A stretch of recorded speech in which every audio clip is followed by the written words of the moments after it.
Good morning students, welcome to Megha D classes. आज हम class 10 का चैप्टर नंबर 6 करेंगे, दैट इज़ लाइफ प्रोसेसेस, जो कि बायोलॉजी सेक्शन के अंडर आता है। तो सबसे पहले तो what our life processes, what is the definition of life process. आपको कैसे पता लगता है कि कोई चीज़ अलाइव है और कोई चीज़ जो है नॉन लिविंग है? अगर हमें अपने आसपास कोई भी एक्टिविटी दिखती है, जैसे कोई डॉग है वो रन कर रहा है, कोई काऊ है वो अपना खाना चबा रही है, या कोई मैन है वो बोल रहा है, तो हमें इजीली पता लग जाता है कि ये सब लिविंग बींग्स हैं। तो मीन्स कुछ ना कुछ ऐसी एक्टिविटीज़ हैं जो एक लिविंग ऑर्गेनिज्म को एक नॉन लिविंग ऑर्गेनिज्म से अलग करती है, और सिर्फ हम उनको देख के ही आइडिया लगा सकते हैं कि वेदर इट इज़ अलाइव और नॉट। और इसी तरीके से अगर हम प्लांट्स की बात करें तो वो सारी एक्टिविटीज़ जो आपको एनिमल्स में मिलती हैं वो आपको प्लांट्स में नहीं मिलती, बट इवन देन हम उनको अलाइव मानते हैं, क्योंकि हम ये देखते हैं कि जो प्लांट हैं उनमें ग्रोथ होती है, उनका साइज इंक्रीज होता है और फोटोट्रॉपिज्म होता है। मीन्स बहुत सारी ऐसी एक्टिविटीज़ होती हैं जो हमें प्लांट्स में देखकर भी आइडिया लग जाता है। तो सबसे मेन जो हम यहाँ पे क्राइटेरिया मानते हैं दैट इज़ मूवमेंट। मूवमेंट एक ऐसी चीज़ है जो सिर्फ आपको लिविंग ऑर्गेनिज्म में दिखेगी, नॉन लिविंग में नहीं मिलेगी। लिविंग ऑर्गेनिज्म जो है वो खुद से मूव कर सकते हैं, एक जगह से दूसरी जगह भी जा सकते हैं, और अपनी जगह पे रहते हुए भी वो अपने पार्ट्स को हिला सकते हैं। और ज़रूरी नहीं है कि ये मूवमेंट हमेशा हमारे को विजिबल हो, कई बार ये मूवमेंट दिखती है या नहीं दिखती। तो अगर आपसे टू द पॉइंट को ये पूछे कि व्हाट आर लाइफ प्रोसेसेस, कि लाइफ प्रोसेसेस होते क्या है, तो लाइफ प्रोसेसेस का मतलब होता है वो सारी एक्टिविटीज़, वो सारे वर्क्स जो हमारी बॉडी के अंदर हो रहे हैं और जो हमारे सर्वाइवल के लिए नेसेसरी हैं, जिनकी वजह से हम जिंदा रह पाते हैं, और जो हमारी बॉडी के अंदर सारे काम को मेंटेन कर रहे हैं, कि मतलब कितने सेल्स बनने हैं, अगर कोई सेल खराब हो गया तो उसकी रिपेयर कैसे होनी है, तो उन्हें हम लाइफ प्रोसेसेस बोलते हैं। तो अब क्योंकि इन लाइफ प्रोसेसेस को चलाने के लिए, मेंटेन करने के लिए एनर्जी की रिक्वायरमेंट होती है, तो वो एनर्जी कहाँ से आती है? जब हम कोई फूड लेते हैं, मतलब न्यूट्रिशन लेते हैं, तो वहाँ से हमें वो एनर्जी मिलती है। तो ये सारे जो पैराग्राफ है इसमें आपको जस्ट जनरल दिया हुआ है। मेन जो क्वेश्चन यहाँ से बनता है वो है डेफिनेशन ऑफ लाइफ प्रोसेसेस। तो डेफिनेशन ऑफ लाइफ प्रोसेसेस में आपको यही याद रखना है कि the processes which take place inside the body of an organism and which are necessary for the survival and maintenance of the body are known as life processes. तो आप जितने भी प्रोसेसेस अपनी बॉडी में सोच सकते हो, न्यूट्रिशन है, ब्रीदिंग है, रेस्पिरेशन है, ट्रांसपोर्टेशन है, एक्सक्रीशन है, that all comes under the category of life processes. इसके बाद आपको यहाँ पे ब्लू कलर में कुछ क्वेश्चंस दिए हुए हैं। तो फर्स्ट है, why is diffusion insufficient to meet the oxygen requirements of multi cellular organisms like humans. तो यहाँ पर भी बच्चों सबसे पहले आपको ये पता होना चाहिए कि डिफ्यूजन क्या होता है। आपने 9th क्लास में भी थोड़ा सा इसके बारे में रीड किया हुआ है। Diffusion is a process in which any substance moves from its high concentration to low concentration, कि कोई भी सब्सटेंस है जहां उसकी कंसेंट्रेशन ज़्यादा होगी वो वहां से उस जगह मूव करेगा जहां पर उसकी कंसेंट्रेशन कम होगी। तो जनरली ये देखा जाता है कि जो लोअर ऑर्गेनिजम्स होते हैं, जिनके बारे में आपने 9th में डाइवर्सिटी लेसन में पढ़ा है, जैसे कि पॉलीफेरा है, सिलेंट्रेटा है, उन सब में डिफ्यूजन होती है। मतलब डिफ्यूजन के द्वारा वो वाटर में जो डिजोल्व ऑक्सीजन या मिनरल्स हैं उनको इजीली ले लेते हैं और वो उनकी बॉडी में सर्कुलेट हो जाता है। लेकिन अगर हम बात करें अपनी ह्यूमंस की, तो हम लोगों में डिफ्यूजन से ही हम ये नहीं सोच सकते कि हमारी ऑक्सीजन रिक्वायरमेंट पूरी हो जाएगी। तो ऐसा इसलिए है क्योंकि हम लोग मल्टी सेल्यूलर ऑर्गेनिज्म है, हमारी बॉडी बहुत ज़्यादा कॉम्प्लेक्स है। तो इसलिए हर एक सेल, हर एक टिश्यू तक सिर्फ डिफ्यूजन से ऑक्सीजन नहीं पहुंच सकती, और मोर ओवर हमारी जो मशीनरी है वो भी बहुत ज़्यादा कॉम्प्लेक्स है। हम अपने आउटर एनवायरनमेंट के डायरेक्ट कांटेक्ट में नहीं होते, इस वजह से हम सिर्फ डिफ्यूजन पर रिलाई नहीं कर सकते हैं। उसके बाद बच्चों सेकंड क्वेश्चन है कि आपको कैसे पता चलता है कि कोई भी चीज़ है वो लिविंग है या नहीं है। तो जैसा कि मैंने आपको बताया कि कुछ ऐसी चीज़ें हैं जो आपको सिर्फ लिविंग ऑर्गेनिज्म में दिखेंगी, नॉन लिविंग में नहीं दिखेंगी। फॉर एग्जांपल मूवमेंट है, न्यूट्रिशन है, ग्रोथ है, तो उसके अकॉर्डिंगली आप बता सकते हो। उसके बाद है कि किसी भी ऑर्गेनिज्म को किन किन रॉ मटेरियल्स की रिक्वायरमेंट होती है। आउटसाइड रॉ मटेरियल्स, यानी कि ऐसी कौन सी चीज़ें हैं जो उसको अपने सर्वाइवल के लिए चाहिए बट वो उसकी बॉडी के अंदर नहीं प्रेजेंट, वो उसे अपने आसपास के एनवायरनमेंट से लेनी पड़ेगी। तो इसमें ऑक्सीजन भी हो सकती है, सनलाइट भी हो सकती है, वाटर भी हो सकता है। तो मतलब वो सारी चीज़ें जो आपको लगता है आपको जिंदा रहने के लिए चाहिए, जैसे फूड भी हो सकता है, उन्हें हम आउटसाइड रॉ मटेरियल कह सकते हैं। What processes would you consider essential for maintaining life? Life को बनाए रखने के लिए कौन कौन से प्रोसेसेस जरूरी हैं? ऑब्वियसली वही सारे प्रोसेसेस आएंगे जिनके बारे में अभी हम डिटेल में पढ़ेंगे, जैसे न्यूट्रिशन है, रेस्पिरेशन है, ट्रांसपोर्टेशन है, एक्सक्रीशन है, रिप्रोडक्शन है। तो ये वो सारे प्रोसेसेस हैं। तो बेसिकली 4 प्रोसेसेस हैं, nutrition, respiration, transportation and excretion, जिसके बारे में हम इस लेसन में डिटेल में पढ़ेंगे।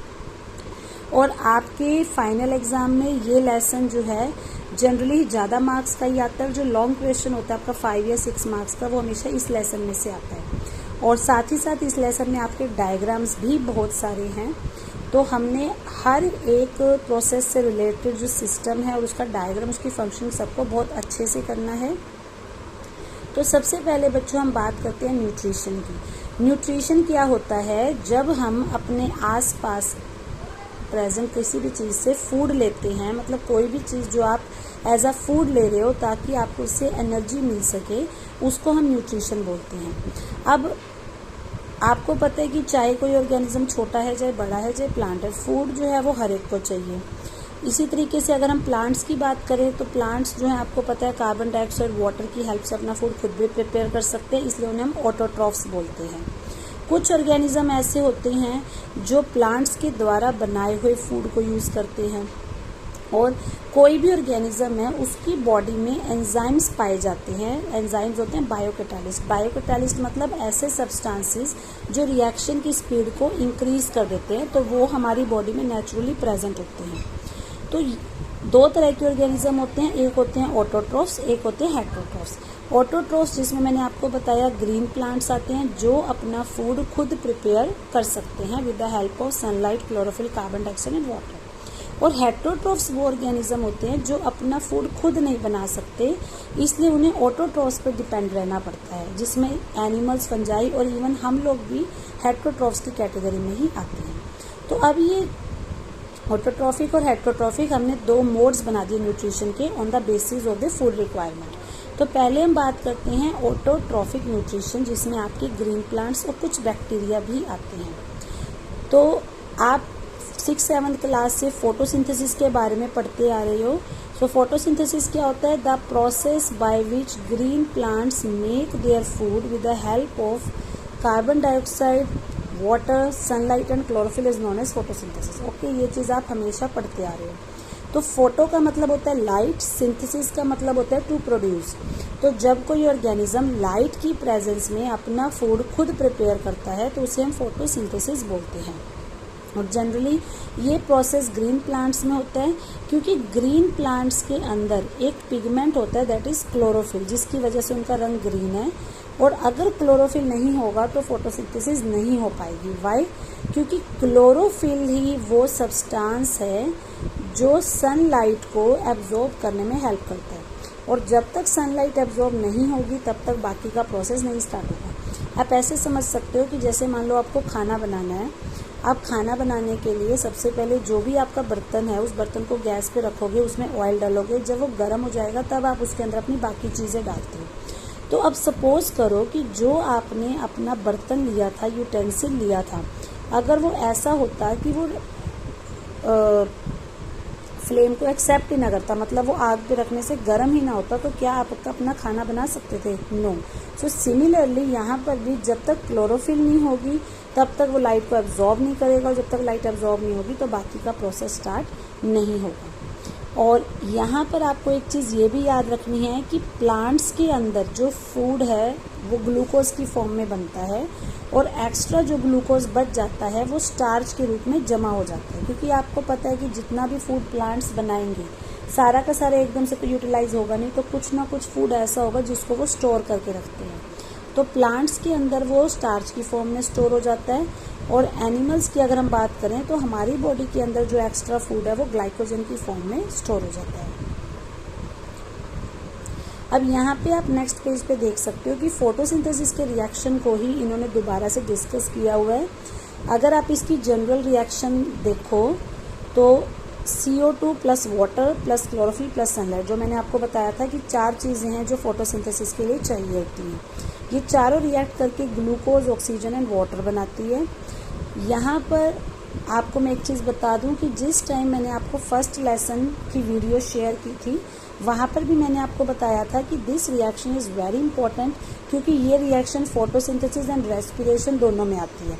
अगर आप इसको इस तरीके से लो तो ये फोटोसिंथेसिस को रिप्रेजेंट करिए। अगर आप इसी रिएक्शन को अपोजिट ले जाओ, मीन्स जो यहाँ पे प्रोडक्ट्स हैं अगर आप उनको लेफ्ट साइड ले आओ तो ये आपकी रेस्पिरेशन की बन जाती है। बट एक जो डिफरेंस आप नोटिस करोगे वो ये है कि फर्स्ट लेसन में जब हमने यही रिएक्शन पढ़ा था तो यहाँ पर जो वाटर मॉलिक्यूल्स थे वो 6 थे और इधर की तरफ वाटर नहीं था। और मैंने आपको बैलेंसिंग का एक शॉर्टकट भी बताया था कि आप ग्लूकोज को छोड़ के सबके आगे 6 लगा दो। तो यहाँ पर आप सोचोगे कि अब तो इन्होंने वाटर जो है यहाँ पे 12 दिखा दे द 6, तो it doesn't make any difference. Water जो है अगर हम प्लांट में ज़्यादा भी डाल दें तो आपको पता है कि वो एक्स्ट्रा पानी जो है वो ड्रॉपलेट्स की फॉर्म में इवेपोरेट हो जाएगा। तो वाटर जो है आप दोनों साइड दिखा दो तो भी आपका रिएक्शन सही है। अगर आप दोनों तरफ नहीं दिखाते और यहाँ पे 6H2 लिख दो तो दैट इज ऑल्सो राइट। अब है कि फोटोसिंथेसिस का जो प्रोसेस है इसमें कुछ इवेंट्स होते हैं, कुछ स्टेप्स होते हैं। सबसे पहला स्टेप जैसे कि मैंने आपको बताया कि सबसे पहले जो क्लोरोफिल है वो सनलाइट की एनर्जी को एब्जॉर्ब करेगी। जैसे ही वो लाइट एनर्जी एब्जॉर्ब हो जाएगी तो वो उस लाइट एनर्जी को केमिकल एनर्जी यानी कि फूड में चेंज कर देगा और साइड बाय साइड जो वाटर मॉलिक्यूल्स थे, जो H2O जिसका फॉर्मूला था, अब उसका भी ब्रेक डाउन हो जाएगा और ब्रेक डाउन होकर वो हाइड्रोजन एंड ऑक्सीजन 2 गैसें बना देगा।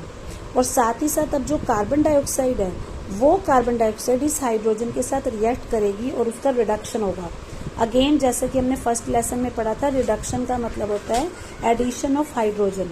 तो जैसे ही कार्बन डाइऑक्साइड के अंदर हाइड्रोजन जुड़ेगी, उसका रिडक्शन होगा तो वो कार्बोहाइड्रेट बनाएगी, जो कि यहाँ पे ग्लूकोज की फॉर्म में आप देख सकते हो। अब क्या ये जरूरी है कि ये सारे स्टेप्स लगातार होते रहे? No, it depend upon plants. जैसे कि अगर हम बात करें अपने डेजर्ट प्लांट्स की जो मरुस्थलीय एरिया में होते हैं तो उनमें ये सारे प्रोसेसेस एक साथ नहीं होते। वो कार्बन डाइऑक्साइड को रात को लेके रख लेते हैं और बाकी का जो प्रोसेस है एनर्जी प्रोड्यूस होने का वो नेक्स्ट डे होता है। अब ये सारा प्रोसेस हो कहाँ पे रहा है? ये सारा प्रोसेस प्लांट्स के अंदर जो लीव्स हैं उनमें होता है, क्योंकि लीव्स जो हैं ग्रीन कलर की, उनमें क्लोरोफिल है। अब अगर हमें लीव्स का भी एक लेआउट देखना हो, उसका इंटरनल स्ट्रक्चर देखना हो, तो क्या कर सकते हैं, हम एक लीफ का क्रॉस सेक्शन ले सकते हैं, मतलब उसको बीच में से कट कर सकते हैं और उसके बाद हम उसको माइक्रोस्कोप में ऑब्जर्व कर सकते हैं। तो अगर आप एक लीफ का आउटर स्ट्रक्चर देखो तो उसमें लैमिना या लीफ ब्लेड होता है, मिडरिब होती है, वेन्स होते हैं। इंटरनली देखें तो उसमें आपको वेस्कुलर बंडल दिखेगा जो ट्रांसपोर्टेशन में हेल्प करेगा, एपिडर्मिस दिखेगी, क्लोरोप्लास्ट दिखेंगे, गार्ड सेल्स दिखेंगे। तो ये जो क्लोरोप्लास्ट है, इन क्लोरोप्लास्ट के अंदर क्लोरोफिल प्रेजेंट होती है। तो इट मीन्स आप ये कह सकते हो कि जो फोटोसिंथेसिस का प्रोसेस है वो लीव्स के अंदर होता है। तो मतलब जो ये ग्रीन कलर की डॉट्स हैं वो क्लोरोप्लास्ट हैं and they contain the chlorophyll which help in photosynthesis. तो अब किसी प्लांट में फोटोसिंथेसिस हुई है तो इट मीन्स वहाँ पे फूड बना है और वो फूड बनता है ग्लूकोज की फॉर्म में। और जैसे कि मैंने आपको बताया था कि प्लांट जो है वो एक्स्ट्रा ग्लूकोज को स्टार्च की फॉर्म में एक्यूमुलेट कर लेता है। अब अगर आपको ये चेक करना हो कि प्लांट में स्टार्च बनी है या नहीं बनी, तो हम आयोडीन डाल के चेक कर सकते हैं। आयोडीन एक सोल्यूशन होता है, नॉर्मली उसका कलर रेडिश ऑरेंज होता है, लेकिन अगर आप उसको किसी ऐसी चीज़ में डालोगे जिसमें स्टार्च है तो आप देखोगे कि उसका कलर ब्लू ब्लैक हो जाता है। तो अगर कहीं पे ब्लू ब्लैक कलर आ रहा है तो it means iodine starch present है। अगर ब्लू ब्लैक कलर नहीं आता तो इट मीन्स स्टार्च प्रेजेंट नहीं है। इसके बाद बच्चों गार्ड सेल्स की बात है। तो गार्ड सेल्स क्या होते हैं, जैसे कि अभी मैंने आपको बताया था कि अगर हम लीव्स का इंटरनल स्ट्रक्चर देखें तो इसके एपिडर्मिस में आपको राजमा की शेप के, मतलब बीन शेप्ड सेल्स दिखेंगे जिन्हें हम बोलते हैं गार्ड सेल्स। तो तो यहाँ पे जो एक्टिविटी है उसमें भी आयोडीन के बारे में बताया हुआ है, आप इस एक्टिविटी को भी रीड कर सकते हो। अदरवाइज जैसे मैंने आपको बताया, हम सिंपली भी आयोडीन डाल के किसी भी चीज में चेक कर सकते हैं। पोटैटो का एक्सपेरिमेंट आपने 6th क्लास में जरूर सुना होगा या करा होगा। इसी तरह से हम बात कर रहे थे गार्ड सेल्स की। जो गार्ड सेल्स हैं ये बीन शेप्ड सेल्स होते हैं जो प्लांट के एपिडर्मिस में पाए जाते हैं, और इन गार्ड सेल्स के ऊपर क्लोरोप्लास्ट प्रेजेंट होते हैं। तो ये जो 2 गार्ड सेल्स हैं इनके बीच में जो स्पेस है, जो पोर क्रिएट होता है, उसे हम स्टोमेटा बोलते हैं। अगर आपके गार्ड सेल्स जो हैं वो टर्जिड है, मतलब उनमें पानी भर जाता है, वो स्वेल हो जाते हैं, तो ये स्टोमेटल पोर ओपन हो जाता है। लेकिन अगर वो फ्लैसिड हो गए हैं, उनमें से सारा पानी बाहर निकल गया, श्रिंक हो गया, तो ये स्टोमेटल पोर क्लोज हो जाता है। अब ये स्टोमेटा क्या करता है, आपने देखा होगा कई बार जब आप सुबह सुबह उठ के गार्डन में जाते हो तो आपको प्लांट की लीव के ऊपर छोटी छोटी पानी की बूंदें दिखती है। तो वो पानी की बूंदें कहाँ से आई? वो पानी की बूंदें इसी स्टोमेटा से आई है, क्योंकि प्लांट के अंदर जो एक्स्ट्रा वाटर होता है उस वाटर को प्लांट जो है इवेपोरेट कर देता है, मतलब वो इन छोटी छोटी ड्रॉपलेट से बाहर निकल जाता है। And this process is known as transpiration, removal of extra water in the form of droplets. तो एक तो प्लांट अपने एक्स्ट्रा पानी को भी स्टोमेटा के थ्रू निकालता है, और इसी तरीके से क्योंकि ये छेद हैं, पोर्स हैं, तो जो गैस का एक्सचेंज प्लांट में होता है वो भी इन्हीं स्टोमेटा के थ्रू ही होता है। मतलब स्टोमेटा के थ्रू ही वो CO2 को लेगा और ऑक्सीजन को रिलीज करेगा। So again important question according to 2 marks. इसके बाद बात आती है कि क्या फोटोसिंथेसिस के लिए सिर्फ सनलाइट और क्लोरोफिल ही नेसेसरी है? नो, फोटोसिंथेसिस के लिए कार्बन डाइऑक्साइड भी जरूरी है। इसके लिए यहाँ पे एक एक्सपेरिमेंट दिखाया हुआ है। यहाँ पे 2 प्लांट्स हैं, दोनों प्लांट्स को 2 दिन के लिए बिल्कुल अंधेरे वाले कमरे में रखा जहाँ पे उनको सनलाइट नहीं मिली। फिर उसके बाद क्या किया, एक प्लांट के साथ एक वॉच ग्लास में पोटेशियम हाइड्रोक्साइड डाल दिया और एक के साथ कुछ नहीं डाला, और इन दोनों के ऊपर बेल जार रख दिया। बेल जार होता है कांच का बर्तन जिसने उसको पूरी तरह से कवर कर दिया और नीचे वैसलीन लगा दी ताकि वो बिल्कुल सील हो जाए, मतलब कहीं से भी एयर उसके अंदर एंटर नहीं हो पाती। अब ये जो पोटेशियम हाइड्रोक्साइड है ये क्या करेगा, जो CO2 थोड़ी बहुत यहाँ पे अवेलेबल होगी उसको भी एब्जॉर्ब कर लेगा। तो उसके बाद जब इस प्लांट को 2 घंटे के लिए सनलाइट में रखेंगे और फिर ये देखा जाएगा कि फोटोसिंथेसिस हुई या नहीं हुई, तो हम ये ऑब्जर्व करते हैं कि इस प्लांट में तो फोटोसिंथेसिस हुई है, जो लीव्स हैं वो ज़्यादा कलर्ड है, उनमें ज़्यादा ग्रोथ है।